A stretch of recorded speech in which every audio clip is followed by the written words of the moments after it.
You could address the student protesters in America. What would be your message to them? These aren't students. They're teachers. They're using those campuses for what they are truly supposed to be used for.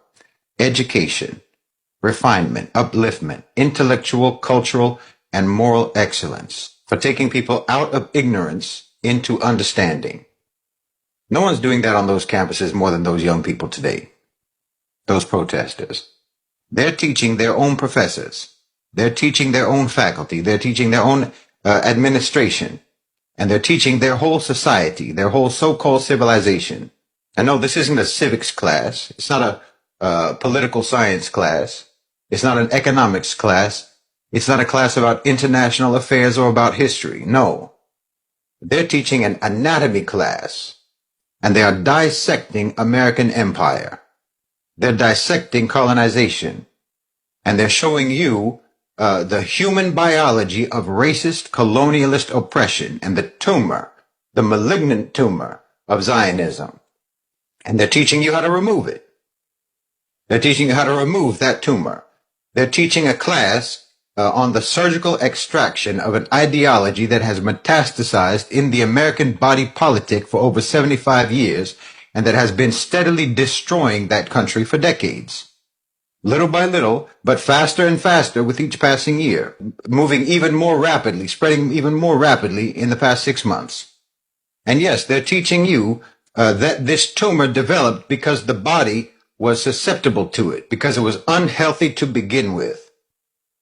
And they're trying to teach you how to cure yourself. They're trying to teach America how to cure itself, because the cells in the American body politic that mutated into the cancerous support for Zionism that's devouring that country's legitimacy, its credibility, and its viability today, they've been exposed to dangerous elements all along. Carcinogenic elements like white supremacy and bigotry, radioactive global hegemony, Islamophobia, and the parasitic military-industrial complex. Oh, you've been unhealthy for a very long time now.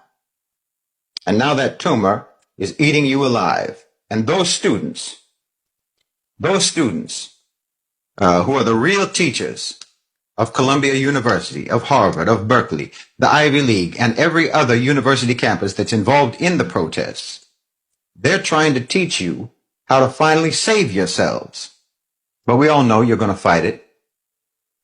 We all know that you're too arrogant and too stubborn and too sick to cooperate with your own treatment. Zionism and the neocons have become like a cancer in the American political brain. So no one expects you to think clearly. So I would tell the protesters, you need to understand where you are right now, what space you have entered, because you've entered the arena of testing. And this isn't the kind of exam that you may be used to.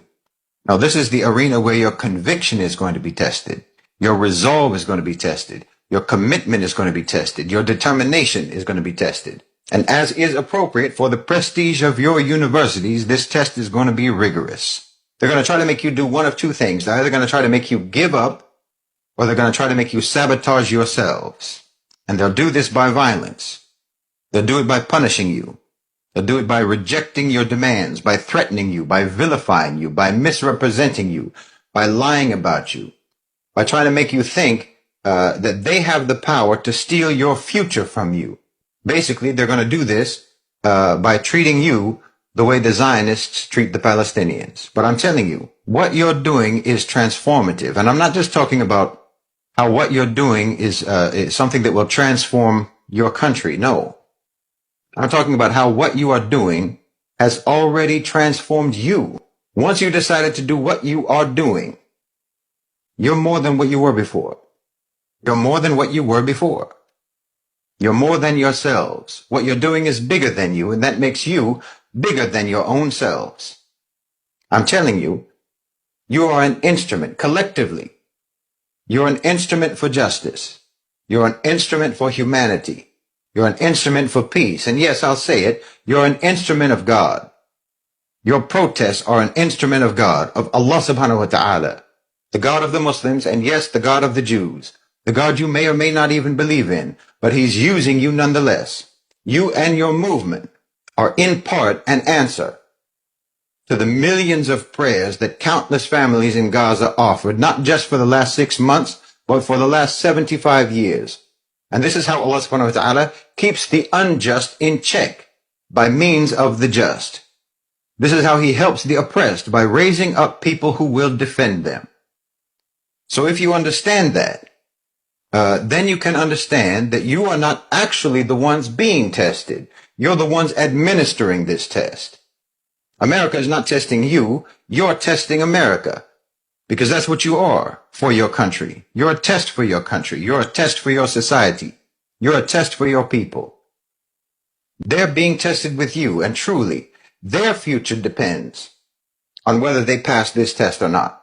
Their future depends on whether or not they cooperate with you in the cure that you're trying to offer them, the remedy that you're trying to get them to accept, so that they might finally purge their system and their society and their culture from the lethal toxins of colonization, Zionism, apartheid, and genocide.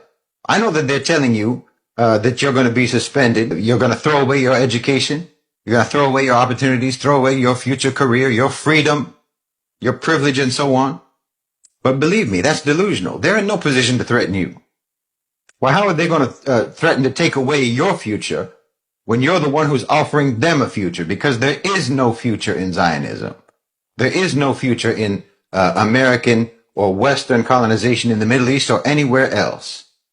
It's bad enough that their history is full of that, but there's no place for it in the future. No. You're their successors. They're not your successors. Tell me, when did an older generation oppose their own successors and win? No, time's not on their side. They think that they're fighting you from the top of the hill, but they're already over the hill. And there's no going back up. It's only downhill from here for Zionism. So you just keep pushing and watch them just roll down that hill into discredit, disgrace, and infamy. And as for your education, if you're worried, if you're actually worried about your future, your education, your opportunities, and so on, then believe me, you will be welcomed with open arms like heroes in any Muslim country in the world and any country in the global south. And you know and I know that that's where the future really is anyway.